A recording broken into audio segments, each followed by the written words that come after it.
December 1944. A biting cold blanketed the Ardennes forest of Belgium like a funeral shroud. Snow fell thick and heavy. The sky hung low and grey. American soldiers huddled in muddy foxholes shivered in silence. They believed a quiet winter lay ahead. But then the earth trembled. On the early morning of December 16th, the German army launched a sudden, all-out assault. 200,000 troops, 1,000 tanks and artillery pieces surging through the Ardennes. A bold, desperate gamble. Adolf Hitler hoped to shatter the Allied front, capture the port of Antwerp, and turn the tide of war. Surprise was their deadliest weapon.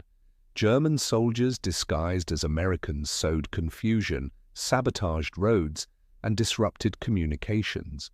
Many US units were cut off, unable to tell friend from foe. Small towns like Saint-Vith and Bastogne turned into brutal flashpoints. In Bastogne, the 101st Airborne Division was surrounded in the freezing cold, cut off from supplies. The Germans sent a demand for surrender. Brigadier General McAuliffe replied with a single word: nuts, a defiant stand in the face of overwhelming odds.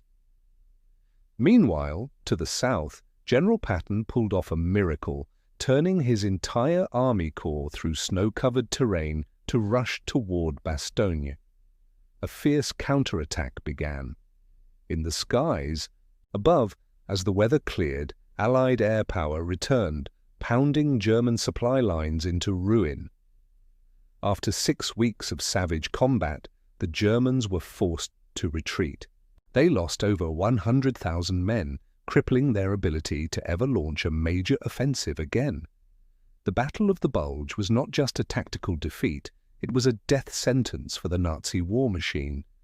But that victory came at a terrible cost. The Battle of the Bulge was the largest battle ever fought by the US in World War II, over 80,000 American casualties. Those who survived would never forget the cold, the hunger, and the raw courage that carried them through the winter nightmare.